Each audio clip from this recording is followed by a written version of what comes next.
Oh purée. C'est dur de prendre une Liga. T'as un Barça en crise, mais c'est super dur. Incroyable. Tu vois, quand le Real est en crise, le Barça, ils ont leur Liga tranquille. Ça y est, au bout de 77 journées, ils sont là tranquilles. Mais quand le Barça est en crise, il te lâche pas la grappe et toi, tu luttes comme un sauvage. Bon, je vous mets dans le contexte. 1-0 pour le Real contre Getafe, mais je sais pas où ils ont été la chercher, cette victoire. Je sais même pas. T'es dans le désert, on te dit j'ai perdu une bille, tu la cherches en 1 heure. Allez, débrouille-toi. Mais c'est fou. Ce match-là, mais Getafe, moi, ils m'ont épuisé. Getafe, ils m'ont épuisé. Comment tu peux courir autant? Mais le vrai problème, c'est que tu cours autant contre une équipe qui a des mecs comme Isco. Je suis pas loin d'avoir sa condition, Isco, là. Mais quand je vous dis que Isco, et pourtant je le kiffe, hein, mais quand je vous dis que là, quand il est pas prêt physiquement, il ne sert à rien sur le terrain. Voilà, on va dire les choses, il ne sert à rien. Tu joues sur lui, il peut pas éliminer. Dès qu'il tente un truc, il bégaye. Physiquement, il est mort. En face, t'avais des morphales, des morphos, des fous. Ils étaient physiquement prêts. Alors, comment le Real a fait? Tu te dis. C'est ce que t'es en train de te dire dans ta petite note coco. Et t'attendais cette vidéo, tu t'es dit, mais comment ils ont fait? Bah, franchement, j'ai vu un changement quand il y a eu les changements. Quand tu fais rentrer Valverde, Asensio, Rodrigo, les trois, c'est des cavaleurs, des mecs qui cavalent. Et que tu fais sortir Modric. Modric, j'ai toujours un peu du mal à lui en vouloir. C'est dur d'en vouloir à un mec qui fait tout ce qu'il a à faire. Alors, est-ce que c'est du favoritisme? Je sais pas, il me fait de la peine ou pas, j'en sais rien. Mais je vous jure que j'arrive pas trop à en vouloir à ce genre de joueur. Par contre, quand tu vois Isco, qui a un duel de la tête, il saute pas.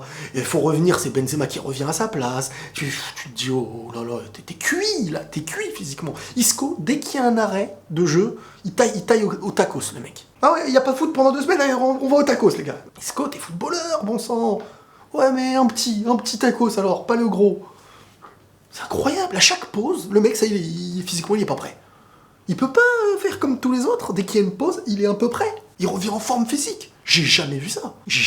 Isco, il a toujours besoin de revenir dans la saison et tout. Et là, ça commence à faire beaucoup. Ça commence à montrer que le mec, bon, il a pas l'air d'avoir trop envie de s'imposer de fou, hein, franchement. Et Zizou, il lui fait confiance. Hein, alors que quand on voit Rames Rodriguez à côté, bon, qui lui aussi est à la ramasse physiquement. Mais tu mets pas l'un du tout et tu testes beaucoup l'autre. Ça me dérange un peu. Eden Hazard, blessé ou pas, on sait même pas, le mec, il est même pas appelé, voilà, il veut être préservé, il paraîtrait qu'il aurait encore rechuté un peu et que ça ne ferait pas écho, enfin, il y aurait une volonté de pas faire écho à tout ça.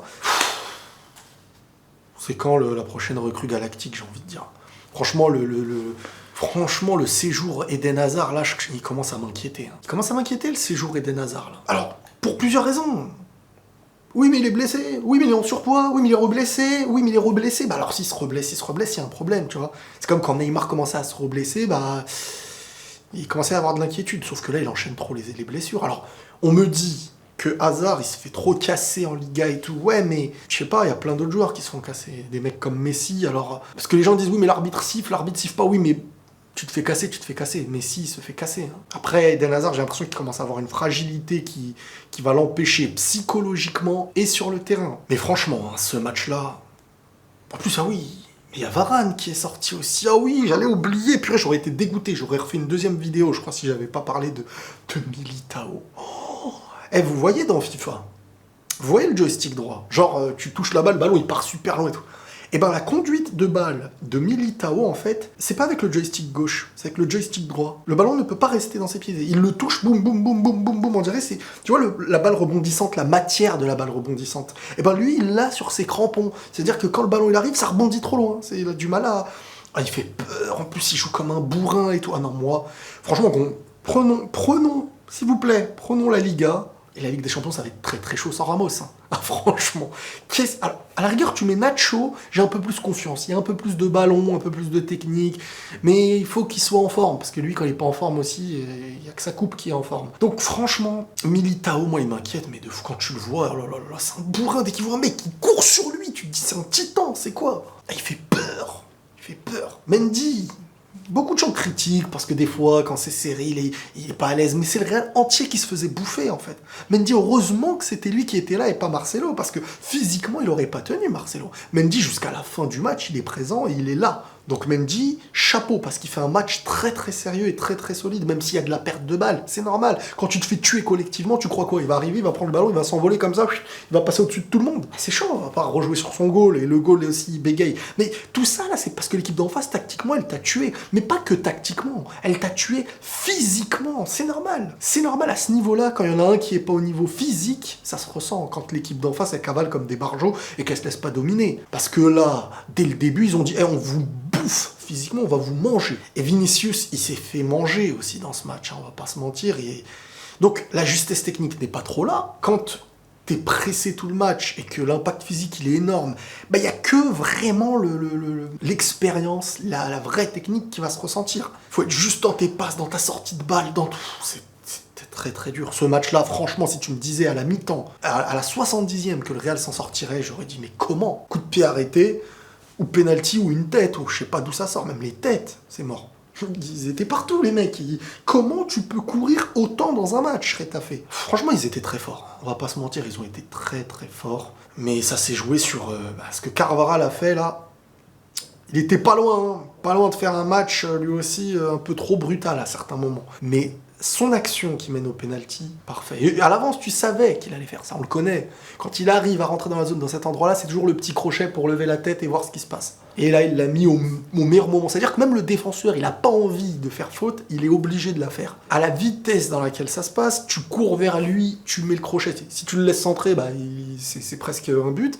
Donc tu vas et tu te manges le crochet, c'est inévitable. Je sais pas comment tu évites. Merci à l'entrée d'un mec comme Valverde, qui, quand il rentre, tu sens... Tu vois, au début, ça, c'est le camp du Real. Ça, c'est le camp de Retafe. Quand il y avait Isco et tout ça, le Real faisait une mi-temps dans son camp. Deuxième mi-temps, pareil, jusqu'à ce que tu fasses rentrer les trois, et là, on remercie les remplacements. Hein. Donc, comme je vous ai dit, Rodrigo, qui lui aussi, j'ai bien aimé ses petites combinaisons et ses petites pointes de vitesse, parce que c'est ce qu'il fallait leur faire rentrer des mecs qui commenceraient à les prendre de vitesse. Mais l'aile gauche, là, il y avait des défenseurs. Ah, tu peux pas les dribbler, on dirait que c'était Ferdinand dans PES 6. Ils ont tous essayé, hein. Ils allaient à gauche, Benzema l'a essayé, l'autre il a essayé. Non. Défenseur, il était en flèche rouge. Et Ramos, qui a transformé son penalty. Et c'est là que tu vois les leaders, parce que pour vous, ce n'est qu'un penalty. Mais allez le marquer dans un match où psychologiquement vous êtes tué, t'es capitaine de ton équipe, tu prends tes responsabilités et tu le transformes comme les autres que tu as transformés. Ça fait du bien. Ah, ce but-là, il fait du bien parce que c'est le pire match du Real de la saison. Maintenant, les causes, c'est quoi? C'est l'enchaînement, c'est la fatigue, c'est la pression, c'est le relâchement. Parce que le Real, très souvent, là, voilà, ils se disent « on a le droit de faire un faux pas ». Et quand parfois tu sais que tu as le droit de faire un faux pas, tu donnes pas ta vie comme tu la donnerais habituellement. Quand ce faux pas, tu n'as pas le droit de le faire. Heureusement, cette victoire. C'est peut-être cette victoire qui te donne le titre. Peut-être, encore une fois, rien n'est joué, mais il reste, je crois, 5 journées. T'as 4 points d'avance, t'as toujours droit à une défaite. Mais Eden Hazard et Varane, là, ils ont manqué. Hein. Parce que Hazard, moi je le critique parce qu'il s'appelle Eden Hazard. S'il s'appelait Riles et qu'il faisait des matchs comme ça, je serais content. Mais tu t'appelles Eden Hazard, c'est pour ça que j'en demande toujours plus. Comme si vous voyez Messi, qui, ça y est, ne faisait plus de passes D, ne marquait plus pendant plusieurs matchs. Vous direz quoi? C'est cool Raoul ou c'est pas cool Raoul? C'est ça en fait le problème.